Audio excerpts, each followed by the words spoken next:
मलुकान नाव त्या दलील पुराणात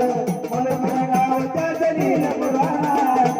भंडाऱ्याचं तत्व नदावलं पुराणात मलुकान नाव त्या दलील पुराणात मलुकान नाव त्या दलील पुराणात